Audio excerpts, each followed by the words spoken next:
This is a replay of a live stream I did a while back about DISC. Now, you've heard me talk a lot about the DISC model of human behavior and how helpful it is in relationships, how insightful it is into the things that we do that sabotage ourselves, as well as giving us a good overview of the strengths of our personalities. Not everybody likes that sort of thing, but I find it super helpful.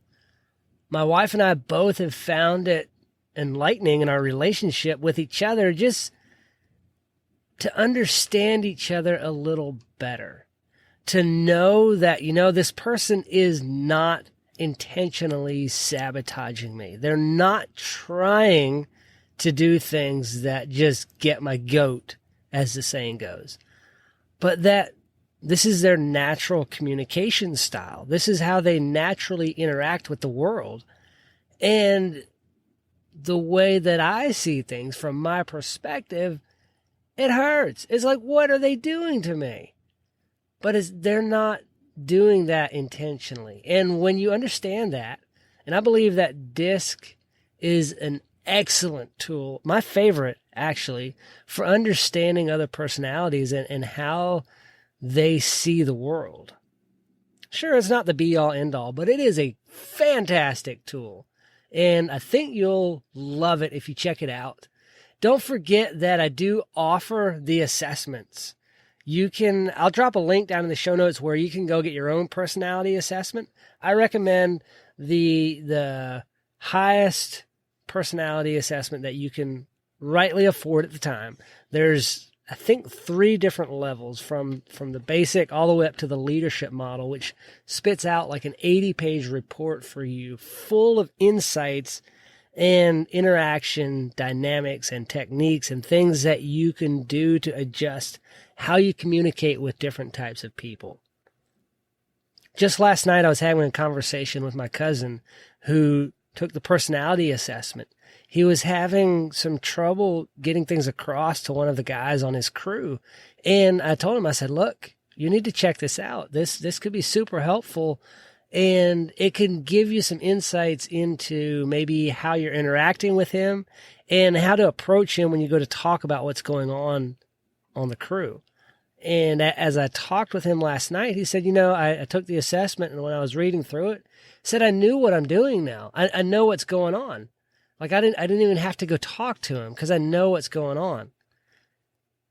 It's that insightful. So I highly recommend you go check this out. Get your own assessment. And if you're interested, I do offer coaching around this as well. You'll take the assessment and then you'll get on a call with me for 90 minutes just to go in depth on different things to help you fully understand the implications that this can have in your life. And I also offer this for organizations, small businesses and organizations, to help you communicate better with the employees in your business, as well as to help everybody communicate better and relate better with your clients. Because that is some of the most important relationships that you can have in your business. Not only from the boss to the employees, like that is first, but then from everybody that interacts with clients and customers. Those relationships are huge for the success of the business. And this is a tool that can help with that. I know you're going to love this episode. Again, it's a replay of a live stream I did a while back. The audio is not super crisp and clear. It cuts out a little bit here and there every now and then because my internet is not the best in the world, but it gets us by. So sometimes the audio just craps out on you. I apologize.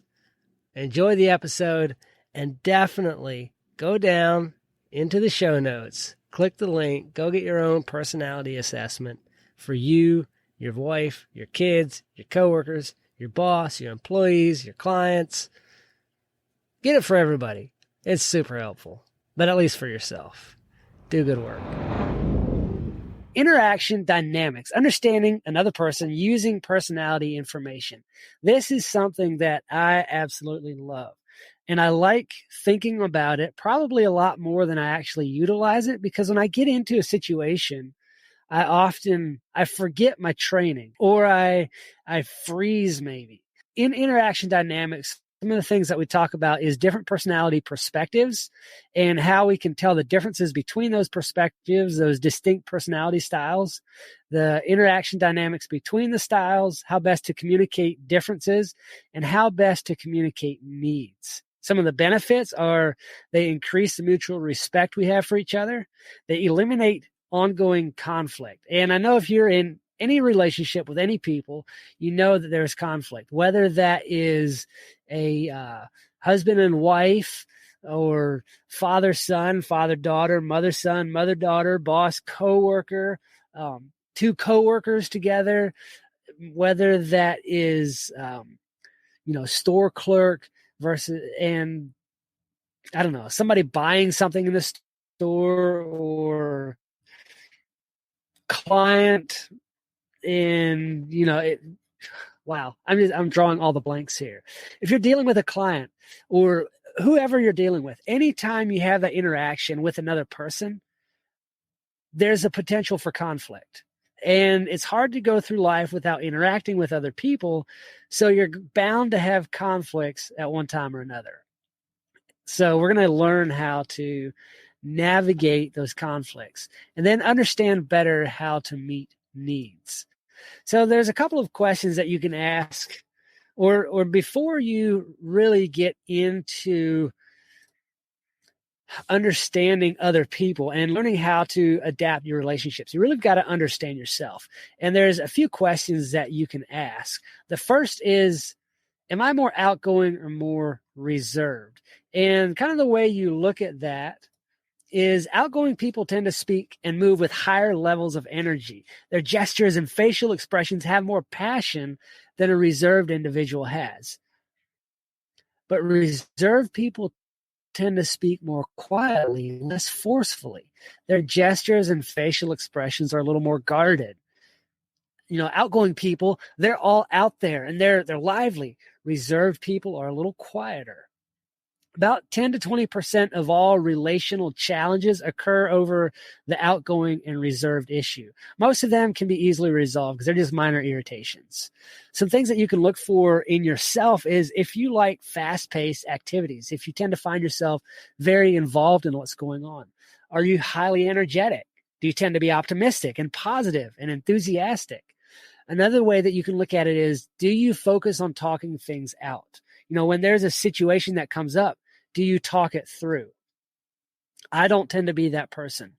The reserved or more passive individual is a little slower paced. They're more cautious and concerned about things, maybe reluctant to try new things.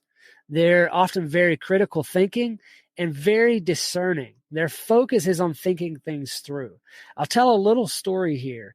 I went to help somebody on a GSD project. That's a get shit done, if you've never heard of that before. And they had to take out a spiral stairway and rebuild steps from a basement to the first floor level. And I was the most experienced carpenter in the group, so I was trying to figure this thing out. And I stood back and I studied that thing from every angle and kind of hummed and hawed, and I thought about it. I built the model in my mind. I didn't talk about it. I wasn't saying what I was thinking. I was just thinking about it until I had a finished product in my mind. Then I knew the material list that we needed, and then I was able to speak it. An outgoing person would have talked all of that through and probably gotten somebody all confused because they were saying they need this. No, I need this. No, add 2 more of those. I need that. Nope, I need this. At least that's how it happens in my mind. For me, I think it all the way through, come up with a list, and then speak it. So I am the more reserved individual. The second question you can ask yourself is, am I more task-oriented or more people-oriented? Task-oriented people tend to focus more on the job to be done or the goal to be accomplished. They're less influenced by the opinions of others and more logic-based in their approach. This also is me. I'm more task-oriented. You can ask my wife.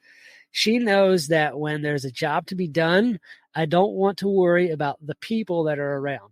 Let's just do the job. Don't stand around and talk. Don't worry about relationships. Those will take care of themselves. Job done. Then we can go have fun, whatever fun looks like. People-oriented individuals tend to enjoy the company of others and focus on people as a priority rather than the project at hand. They're more influenced by the opinions of others and more sensitive or emotional and less fact-based. Interestingly, about 80 to 90% of all challenges occur over this issue. And most of those challenges are major conflicts, not easily resolved. Almost every single one of my wife's and mine arguments or spats or disagreements or anything like that occurs over the task versus people orientation on this view of life that we have. Because she's very people oriented, I'm very task oriented. So if there's a thing to get done, I'm like, let's just go do it. I don't care about the people. If they want to spend time with me, they can come along for the ride. Just shut up and do the work. My wife is no, we need to bring the people along. We need to bring them in. They're more important than the job. Like, let's have fun. Let's be with the people while we do the work. I'm like, no, let's do the work and the people are there with us. So that can cause a bit of conflict there. Again, task-oriented people, they prefer procedure, function, programs, plans, projects, and process. Their focus is on getting the things done. People who are relationship oriented, they care about the relationships. They're more caring about people. They like to share. They're more emotional. They have feelings and friendships. Their focus is on the opinions of others and how they feel. Again, about 80 to 90% of all conflicts occur over this issue. We describe each of these personalities. So this is the DISC model of human behavior. You have the D, I, S, and C. And we describe each of these personalities with words that correspond to their words. So the D personality is dominant, direct, demanding, decisive. They're determined and a doer. The I is very inspiring, influencing, inducing, interactive, impressive, and interested in people. The S personality, they can be described with words like supportive, steady, stable, sweet, sensitive, and status quo. And the C personality is words like cautious, calculating, competent, consistent, contemplative, and careful. So if you're watching out there, why don't you go ahead and put in the comments kind of where you see yourself. Would you say you're more outgoing or more reserved? And then would you say you're more task oriented or more people oriented? So when we combine both of those views, we have this little crosshair here that, you can tell kind of where you fall in the graph. So if you would be more outgoing, you would move towards the top of the graph. If you're more task-oriented, you'd move to the left side. You would say you're a high D. I'm more reserved and task-oriented, so I'm a high S. My wife is more outgoing and people-oriented, so she's a high I. And you can tell, just by asking yourself those two simple questions, where you find yourself, and you'll begin to see these traits as we go through this. You'll be able to see yourself in that. I'm going to skip some of that because a lot of that has to do with when you're actually taking the assessment, and we're not doing the assessment tonight, but so they're irrelevant. But this gives you some of the strengths, the desired environment, and the motivations and all of that for each personality type. So the strengths of each personality type, the high D, they like quick action, lots of change. They prefer to take charge and they want to see results. The I, their strengths are verbalizing or talking things out. They're very good at saying, they're very wordy. They don't have a problem with 10,000 words. They're like, why would I use 5 words when 500 will do? I mean, they're going to talk about it. They're very enthusiastic and optimistic.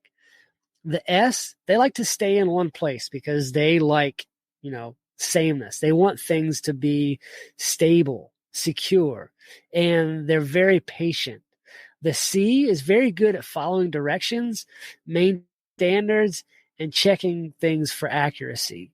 If you want to make sure things are done right, have the C come by and check it out.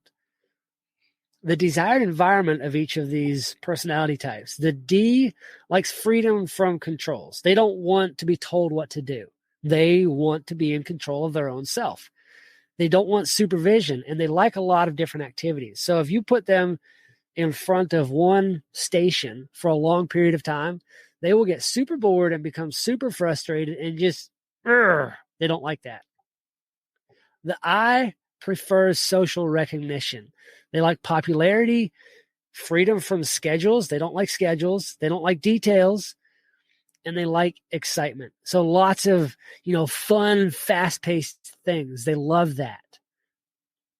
The S likes sincere appreciation. They like traditional routine and proven results. So if, say you're trying to sell something to someone you've identified as a high S personality, if you can show them where your product has gotten proven results, you'll likely get that sale. The C does not like sudden or abrupt changes. They like, if you've got a schedule, you stick to the schedule. They like facts and consistency. The D is motivated by challenges, power, and authority. So if you can challenge them, they're like, oh, yes, challenge accepted. They're going to do it. And they want to be in charge. The I likes flexibility. Like, I don't want to be nailed down to a schedule. I want flexible. And they like freedom to talk and new adventures. So an I in a classroom setting, when they have to sit down and shut up, no, they don't like that. That's not their cup of tea. The S is all about stability, peace, having time to adjust to change. And the C likes being included in the idea process, having time to analyze facts and good reasons. So if you have a child who is the high C personality, they're not going to be satisfied with because I said so, because that is not a reason. Because I said so it makes no sense. It's not logical. Okay. If, there's different ways to go about because I said so, but the C wants to know why you said so. Like, where are you coming from? What's the process that you're going through there? They tend to evaluate others. The D uses their ego, or they tend to evaluate others based on their ego and aggressiveness and the results that they get. The I evaluates others by their verbal skills and their flexibility. The S evaluates people based on their consistency and how easy they are to get along with, their amiability. The C evaluates people based on their accuracy and their precise standards. Some of their fears and dislikes. The D does not want to be taken advantage of. That is one of the biggest fears that he has, is somebody pulling a fast one on him. The I doesn't like the loss of social recognition. The S hates confrontation and change. Like, they will do everything they can to avoid confrontation. The C does not like irrational acts or antagonism. Like, anything that's irrational or illogical or, it just doesn't make sense. The C personality, no. It's like not having any of that. Oftentimes their stress reaction with the D, when they're under stress, they're very hostile. They tend to become verbally and physically abusive if they let it go too far. The I can become whiny and pouty and very emotional and dramatic. The S tends to shut down and probably needs a lot of sleep. Like, they just you've seen those people. The C will withdraw. They need time alone. That's me. I'm a high C. So when I get under a lot of stress, I'll get very quiet and tight-lipped, and I don't say anything, and I just want to be by myself. If I'm stuck around other people, I'm withdrawn inside. Like, it's closed off. How they recover. The D recovers with physical activity. The I recovers with social activity. The S recovers with undirected activity, and the C with cognitive activity. They like thinking things through. They like to think. I'm going to go through some of these. Let's see. Looking through some of these till I get to one. Here we go. Styles for all 4 types. Like, we all communicate. Some of us a little more effectively. Some of us maybe a little more verbally. Some non-verbally. But we all communicate. Effective communication means that the other person got the message clearly and they understand it. So if you understand all 4 of these personality styles, then you will be able to understand what the other person is trying to say, even though somebody else might not, because you understand personalities and how they communicate. So speaking in another person's personality language improves the likelihood of effective communication. So when you are talking with a D personality, you need to get to the main point. Like, just break it down for them, tell them like it is. Be brief and firm. Like, don't be questioning, don't be saying things timidly, but be out there with it. Think in terms of answering the what. Like, what do they need to know? And just tell them that. Start with I will. Like, I will do this, or you need to do. Probably don't tell them you need to do that, but they want very definitive statements. And if you can give them new strategies and ideas, then yes, you will have won them over. If you are talking with an I personality, you're going to need to let that person express their ideas as well. Like, don't just tell them everything. Let them have their input and their say and come out with their ideas too. It needs to be upbeat and positive. You need to think in terms of who is going to be with us, who all is coming along for this, who is helping, who is going to be doing the thing, because they want to know about the people more than the thing. They like to interact with illustrations and stories, and they want you to move along at a fast pace. With the S personality, you need to use short, concise sound bites. Like, say a short sentence and then let them react to that. Like, listen to them. Be sincere in what they have to say. Be agreeable and calm, and think in terms of answering how. How are we going to do this? Not so much what we're going to do, not so much who is going to do it, but how we're going to do it, because that brings the security that they need. You need to share supportive statements and then listen for their feelings and validate them. With a C personality, you need to provide clear information. Like, just say, don't be up in the air or vague about it.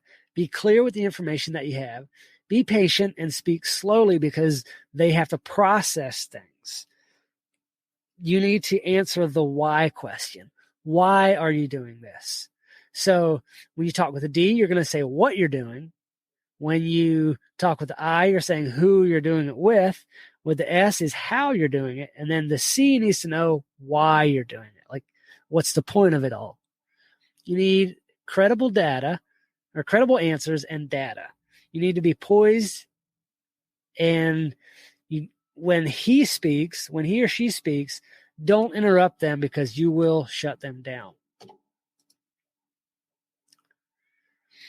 So at the end of the day, at the end of your life, it is important to get things accomplished, but it's twice as important to build healthy relationships in the process. According to the Carnegie Foundation, technical skills account for 15% of success in the workplace. That's incredible to me, that technical skills account for only 15% of success. And this says that the other 85% is in how well you get along with people. It's kind of jumbled up there. I'm not sure why. But 85% of success in the workplace has to do with how well you get along with others. I find that absolutely incredible.